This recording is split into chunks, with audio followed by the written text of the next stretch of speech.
Sometimes a person asks a question in a field that they know very little about. In other words, if a person not familiar with electronics at all says, what if the machine breaks down? An electronics person doesn't know what he's talking about. Is it the transistor, the capacitor, the circuit, the welding? If you don't talk about specifics, you're not communicating. When a person says to me, you can't predict the behavior of people, they're telling me that they don't know how to predict the behavior of people. And it's a subject that I can't do anything with. Unless they say, what do you do about people that insist that they're right? In other words, that's a specific question. A specific question is, how do you arrive at your decision? And why is your decision any better than any other decision? Now, the person that asks that question may or may not understand the answer. The assumption that people understand the answer that you give them is an assumption and projection. So, in order to check it out, if you have the time and you have a few people, you can say, what do you think I mean by that? And if they come off as something off, you know that they didn't get your intention. So, people that work on automobiles say automobile engineers, not mechanics. Mechanics are a little different than engineers. Engineers understand the efficiency ratio of the parts. How much miles you get per gallon of fuel, and the technician understands the function of all the parts of the car. If you say automobiles are unsafe with conviction, that doesn't tell you how to make them safer. It doesn't tell you anything. Unless you say, if you make the brake drums an inch larger, the car will stop sooner. Something you can use. A non-answerable question is, how are you going to control the population? You can't control the population, it'll go right on multiply. The question is, how do you control the population? Now, you can't control the population, go right on multiplying. Does not give you alternatives. When a person says, you can't make airplanes absolutely safe, well, what the hell does that tell you? Nothing, except that person's limited ability to participate. A man would say, if you made airplanes safer, that doesn't tell you anything either. You can use. So you have to discredit that. If a person says governments have been corrupt ever since history began, that doesn't tell you how to make them uncorrupt. They have nothing to offer unless you show a method of making a government work. Unless you say, I would like to know what your view is on this. If a person comes up to me and says, what is your view on automobile safety? I said, do you know anything about automobiles? The mechanisms, the valves, what they're for? No. Then you can't talk about the anatomy of the automobile. Do you understand that? If you know nothing about the human body, you can't talk about anatomy. Say people get sick and we don't always know why. Well, that's something that you can't do anything with. But if you say, you can't predict human beings, they all come from different environments and they have many different reactions. You can't make them all react the same way. That doesn't tell you anything, except the person's limitations that they're talking about. If you're not equipped to understand the answer, you can't ask questions. If a guy says, you know, electronics can fail too, well, that's participation, but offering nothing. Do you understand that? So, sometimes I will not engage a person if I feel they're not talking about the subject. If they say, you can't predict human behavior, different people may have different views. Well, that's true. Give me the different view. Let's make our building 10 stories high instead of 4. Why do you want to do that? Just talk about the subject.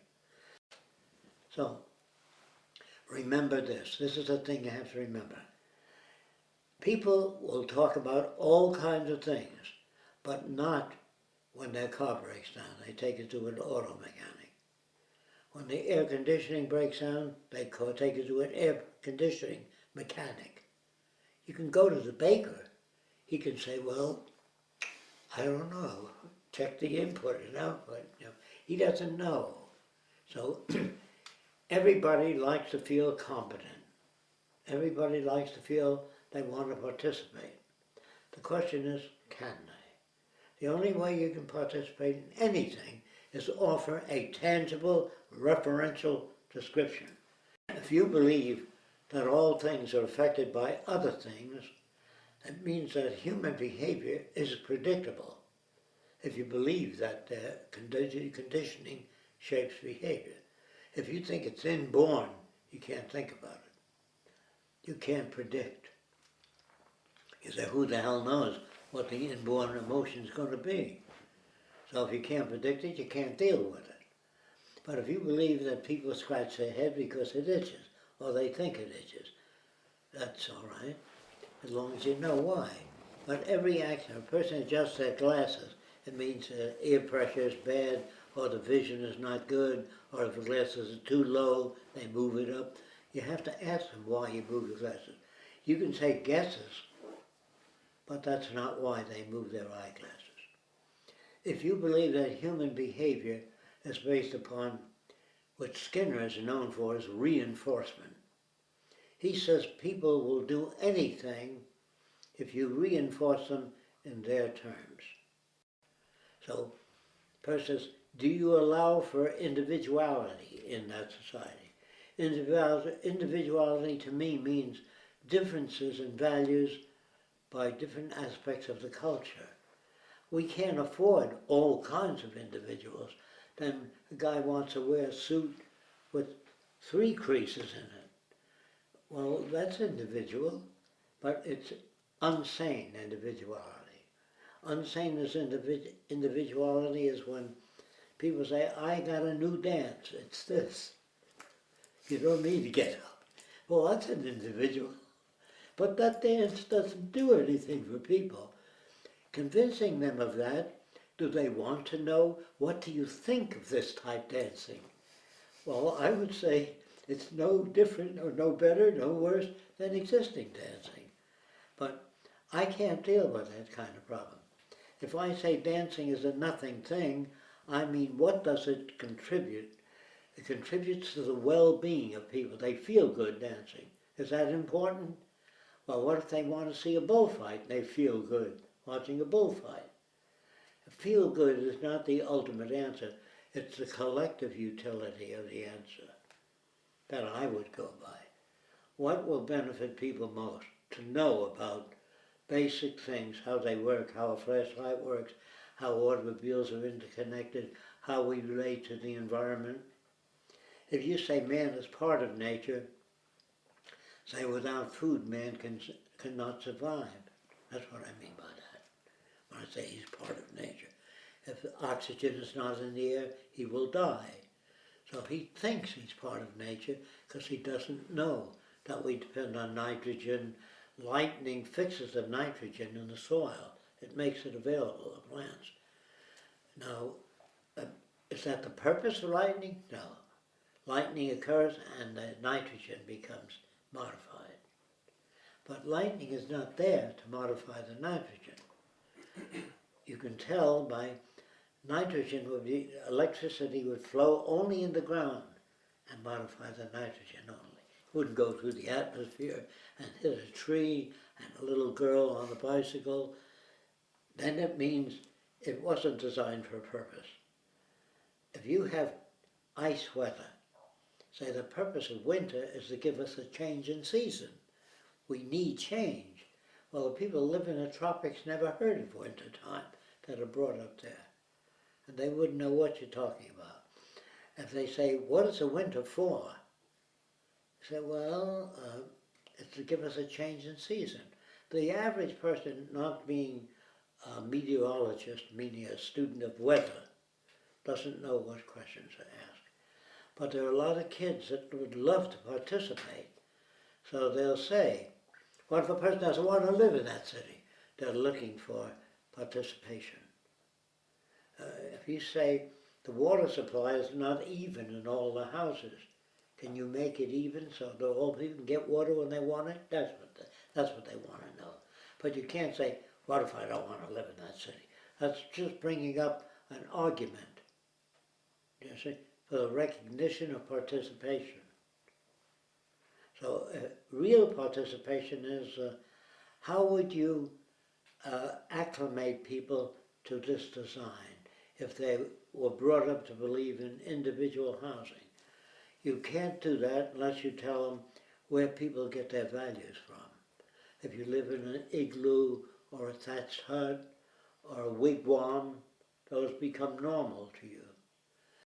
So your assumption that you've answered a person's question is an assumption unless you ask them, what do you think I mean?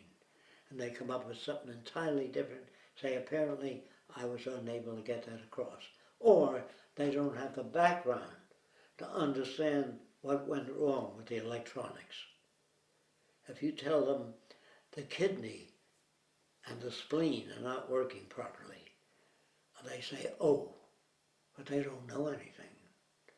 In order to know things, you have to get the book, Handbook of the Spleen, and Handbook on the Anatomy of Different Organs, how they work, what they do. Do the organs work, or are they controlled by emotions?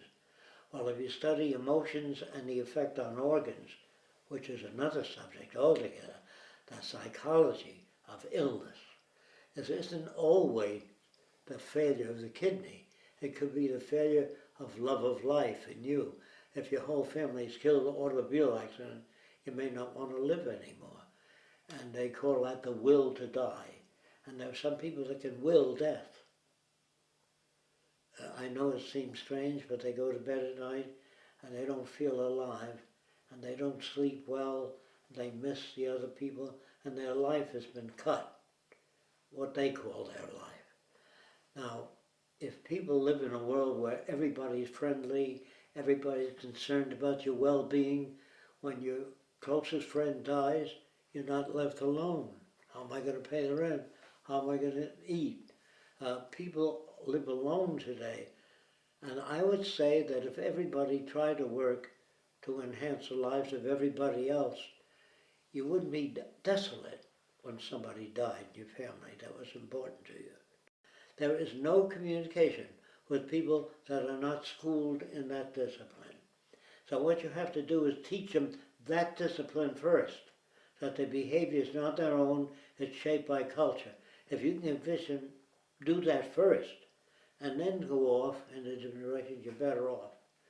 If you show them, if they believe that every person is an individual and individuality is within the person, if you can't disprove that, get out of the conversation, because you can't take it anywhere. So if you get mad at somebody, it means you really don't understand this subject. So if a guy says, you want to fight? He believes that he can, if he beats you in a fight, he's right. He may be better at fighting than you are, but it doesn't make him right. A lot of normal people believe that the guy who's better at fighting is right. Right is might. You've heard that shit. And so, if you're right, you can get the shit kicked out of you. Do you understand questions and answers? There are no answers. Answer is, can you answer this question? What makes war? Like there's an answer. This is the answer. It's a whole study of kingdoms and habits of thought, and this nation is different than the other nation and believes their way is the right way, so they try to kill the other nation. Are they bad? No. Are they murderers? No. They're victims of a different culture. So, if you can't get the people, instead of saying they're dumb, either you don't have the time to build a referential language, or they don't have the background to understand you. That's possible. I wanted you to get this bit so you don't waste your time. I don't talk to people that raise questions like, you can't predict human behavior. I can't do anything